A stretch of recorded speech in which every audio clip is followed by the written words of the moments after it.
Folks, I know we always talk about this, the vintage bear market of Magic and how bad all that was. We talk about that was some positivity, all right, dude.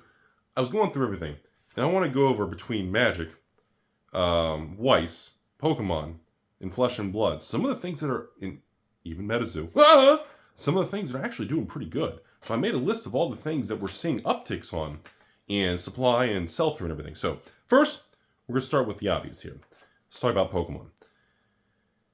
Anything Sword and Shield era remains very hot, very desirable, and very successful. Ever since we moved in the new Pokemon era of Scarlet Violet, the base set is just, it's pre-Sword and Shield bear market all over. Boxes are like $100 on TCG Player and drifting lower. Tons of supply hitting market. Stores selling at a loss. Remember, 2 of the 5 distributors alone charge $100 a box for Pokemon at wholesale for a store, and you got to pay overhead.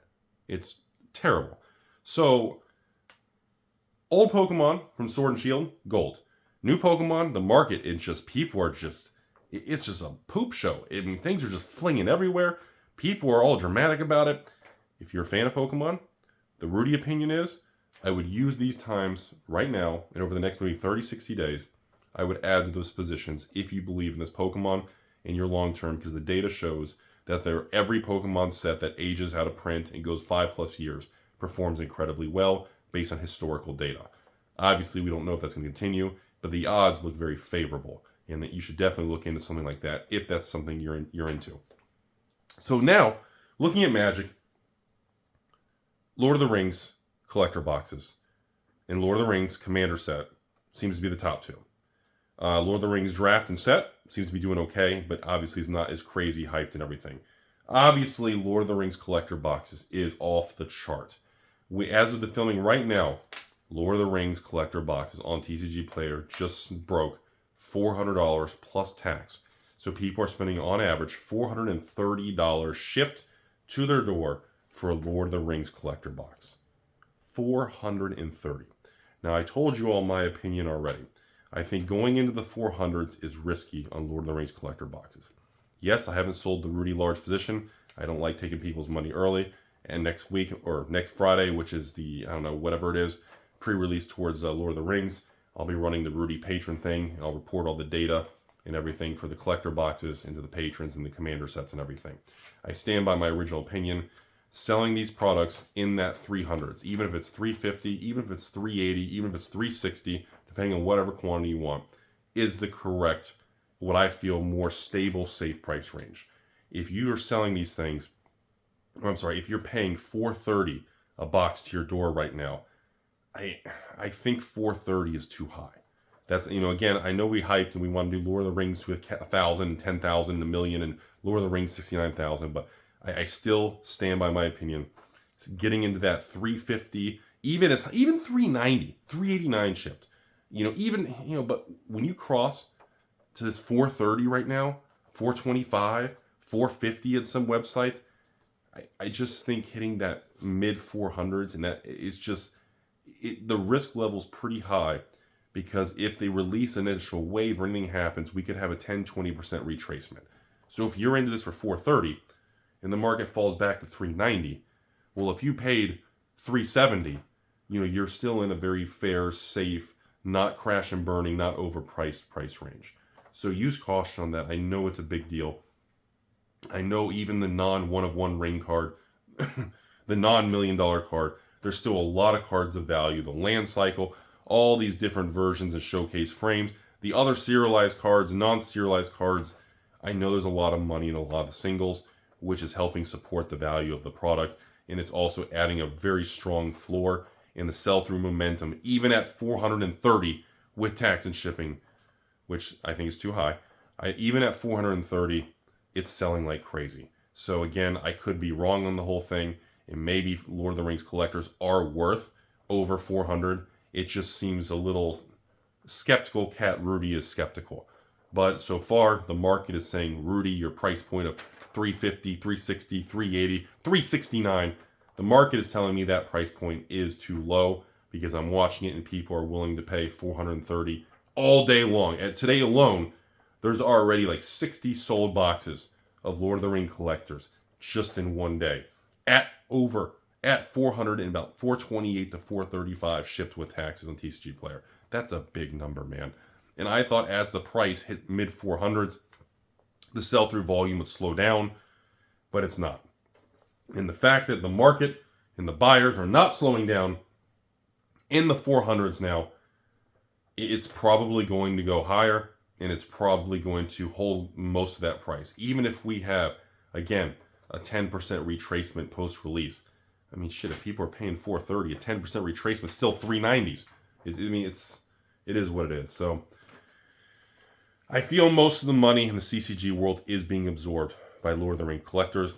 And also now that we have spoilers for Lord of the Ring Commander deck, the Commander sets look really good. I mean, they've got a spicy reprint in most of these decks that actually has good value. And again, that is a product I'm going to be selling next weekend.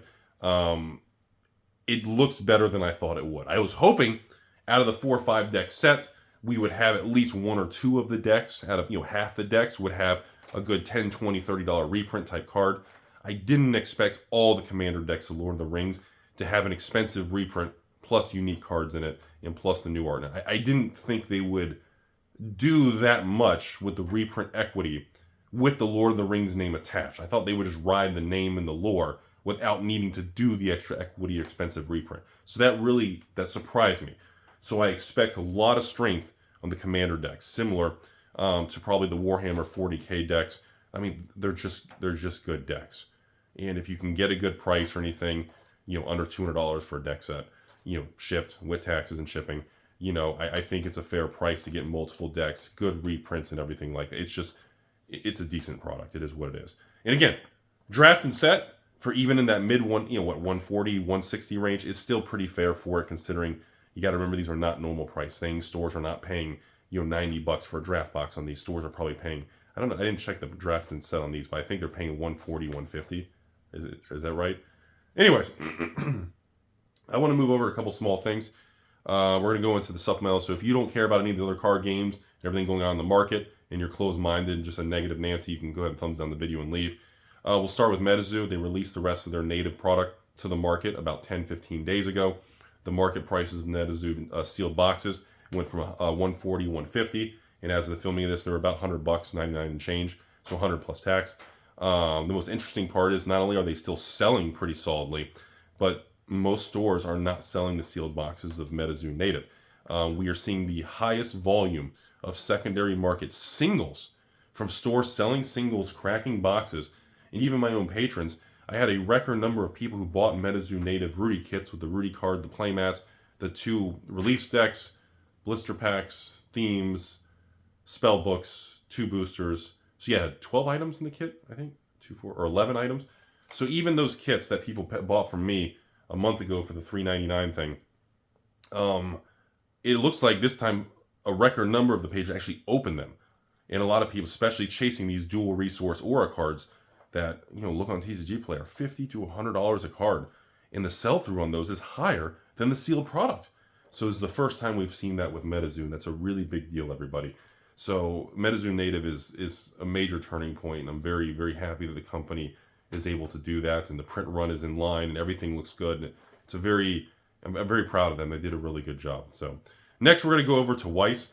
There's a tremendous uptick in a lot of these Weiss sets from 2022 that got flushed out, and every store sold at a loss. I want to go over a couple of these things. First, picking up Chicks in a Dungeon. You guys remember that one a year ago? That thing crashed and burned all the way down to like $40 a box, and stores sold at a loss and everything. Now it's gone from 40, almost doubled back to about 70, so up almost like 80-90% from the low. In addition, the supply is almost completely wiped out on picking up Chicks in a Dungeon. I mean, I think on TCG Player, I don't even know if there's 3 cases worth of boxes. Like each case is 18 boxes. I don't even think there's 40-50 boxes for sale on TCG Player. And then the market's wiped out and the price just goes outrageous, $200 a box or something. So that's been an interesting turn of events. An older set from 2 years ago, the Ruby set, RWBY, similar thing. The supply is almost completely gone. RWBY boxes on TCG Player, you can't even get 2 cases worth. Like the price crashed and burned to 40-50, same thing back to the 70s, and there's literally nothing for sale. Like if I wanted to buy 3 cases of RWBY online, they're not even on TCG Player. The market gets completely wiped out. So huge bullish indicators of some of these sets after being flushed out last year in the crash. Then of course you got Rent a Girlfriend. You guys remember the memes of that? We were joking last year when Rent a Girlfriend came out in 2022. Same thing. Bottomed out $40 a box. Now it's back into the 70s, and there's barely 2 cases worth of boxes even left on the market. Completely wiped out in the last few months. Then you look at the reprint sets of Weiss. The Nazarek reprint, the Slime Volume 1 reprint. These reprint sets were the most toxic thing of Weiss. Nobody wanted them. These things crashed to $30, $40 a box at a loss. And these were the old Weiss box designs, so they were more expensive. So stores were paying like $55 to $58. And these things crashed like the 40s. And now, Slime Volume 1 reprint. Less than 1 case, even for sale online. And it doubled back from the 30s, 40s to 70s. And there's only 1 case. After the 1 case, fuck, you just put $9.99. Like, I don't know. There's nothing left. The Nazarek reprint, which happened a few months ago, or 6 months ago, or whatever, same thing. Reprint set, everybody was negative, this and that. Went from a bottom of 40, 50, 60 online, almost at $100 a box now. And you ready for this? Look at the supply. You can't even get a case. There's just a couple loose boxes. Like, it's completely gone. Like, the shift in quantity and market depth on these prices for these Weiss sealed products is incredible. The rate of change and how quick it turned, unbelievable. I thought this thing would take longer, like Rudy's hair, and how good my hair looks right now. And sometimes we're wrong, and it just happens. So yeah, back to Magic for a second, everybody. So you look at the Magic world. Again, we talked about the vintage sealed boxes of Magic. Disaster. Vintage sealed ABU for Horseman sets.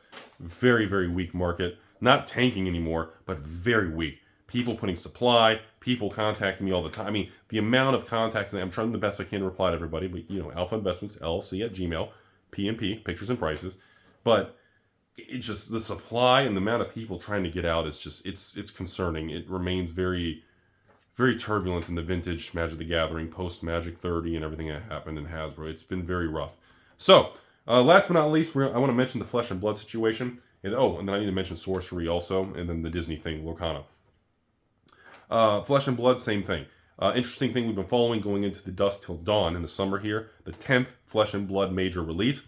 The first major release to have sketch cards, hand-drawn cards. In addition to that, it's kind of the sequel to Monarch. So a lot of people have been following the Monarch First Edition thing. You know, the infamous boom and bust of Flesh and Blood that caused a lot of damage and market manipulation. Monarch First Edition boxes. We're now down to like, I think as the filming is, I counted like 47 boxes before Monarch First Edition goes back to above 200 a box. Sell-through rate's still kind of slow. There's about 15 cases too, still at a good price online. But we're continuing to see a slow sell-through rate, but we're not seeing much additional supply in stores adding to the market. So Monarch First Edition continues to drift a little higher and kind of remain stable in that around 130 to 150 range shipped with taxes to your door. But overall, it's going to be interesting to see as we approach this, Dusk Till Dawn sequel to Monarch, what impact and correlation it's going to have to Monarch First Edition and the infamous boom and bust of that particular set, the kind of black eye of fad. So it's going to be interesting to see if that can really pull that, or if it's going to matter, or if nothing's going to change. That's an interesting one. Last comment, again, Flesh and Blood 2.0, Uprising, Dynasty, Outsiders, all incredible sell-through, incredibly doing well. Secondary market extremely active for single cards, rainbow foils, colored foils, playable Majestics, extremely active online, extremely stable. And again, all these Fab 2.0 boxes are under $100 a box with tons of value in cards, and it remains the most enjoyable, highest value to cost ratio in the CCG industry. It's incredibly successful and it's doing well. I was wrong on Fab 2.0, and definitely James and the company, Fab 2.0 works and they got it right. Last but not least on there, the WTR, the ARC, the first edition stuff, forget it. We're not even going to talk about it much. There's just nothing left. You want WTR Alpha, there's like 3 boxes online, and then the prices just get outrageous. You can't even get a case. ARC first edition, there's not even a case for sale on TCG Player anymore. There's a couple boxes left, and prices, it's essentially non-existent. It's becoming the ABU of Flesh and Blood. It's only a couple, 3-4 years old now.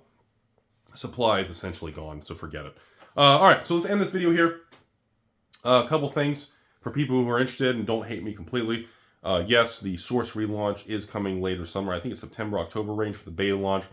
It's going to be a big deal. We're going to be running that to the patron special. We're going to be doing box openings. I even have an alpha box opening coming up here with Sorcery pretty soon. It's going to be a huge thing for the patrons. We got the bundles. And I think each bundle is going to be like, I think we're targeting like 3 booster boxes, a whole starter brick thing, pre-constructed decks, you know, the exclusive nude promo. We're going to do the actual playmat. We're going to do a whole bundle of it all. And of course, I'll charge probably, you know, $100,000, some rip-off price to make you guys angry and hate me. And it's going to be probably a pretty big deal. Should be a lot of fun. A lot of people are looking forward to it. Watching some of these Sorcery Alpha box openings, the product looks beautiful. And I think it's going to be a really, really successful and really exciting thing. And of course, whatever that happens at the time and whatever my price is in the market price, we'll try to get a fair price for everybody. We're not going to try to do anything crazy on there, and that's still many months away. But I think it's going to be a really successful launch. I really do. I'm happy to see all the Kickstarter and Alpha stuff is getting filled. Also, you know, we've got some other small, special, secret things coming that I don't really want to announce here, coming in the next 30, 45 days for patrons. Yes, as far as the $89 draft boxes for all you guys out there. You guys have been buying the $89 shipped boxes to your door like crazy. March of the Machine draft, Jumpstart draft, even Crimson Val draft. I guess everybody knows it's about to fall off and really disappear. So selling a lot of Crimson Val draft. I'm actually almost out of Boulder's Gate draft, and I'm not going to restock that. That's almost gone. I think I'm down to, I think, a half of one pallet. So a half a pallet left. So we probably about 30 days, I'm going to be pulling that down. There's just, you know, when I run out, I don't think I'm going to restock that. Because I don't know if I can, you know, I have to order pallets of it to get, you know, I don't know if that's worth it. So that's almost gone. And again, but March of the Machine draft, Phyrexia draft, even Dominar United draft, Brothers War draft, the Crimson Val, Infinity draft, and of course, Jumpstart 2022. The volume of, you know, the supporters and you all buying this from me at the 89 shipped is still very, very high. It hasn't really leveled out very much. I've been very surprised that much money is still buying the draft boxes, even in this environment. But I guess it does show you give people a stupidly good price and sell something at a loss, and they can't get that price anywhere else, and people like it. So that's still going pretty stable there. Last but not least, the Disney Lorcana thing. I don't know what's going to happen with that thing. I don't know if legal stuff's going to delay the release. You know, I want to be a part of the release. I don't know what's going to happen with it. I wouldn't focus on the Disney Lorcana thing too much right now. That's about it, folks. We'll be doing our first One Piece CCG sale in September on the next expansion, whatever that is. I don't know the name off the top of my head, so we'll see how that goes. And I think that's everything, folks. You guys are caught up. And overall, conclusion of this video, all the money's going to Lord of the Rings, Collector and Commander. Vintage Magic, Sealed Magic, Vintage, all that old Magic stuff is still struggling. Pokemon Sword and Shield anything is, people are fighting over it. The new era of Pokemon, a lot of negativity and a lot of bearishness. Metazoo Native, Game Changer, Flesh and Blood, and continues to rocket. And I appreciate the kindness and support, you all. Hope you all have a beautiful day out there. What a time to be alive. 2023, am I right?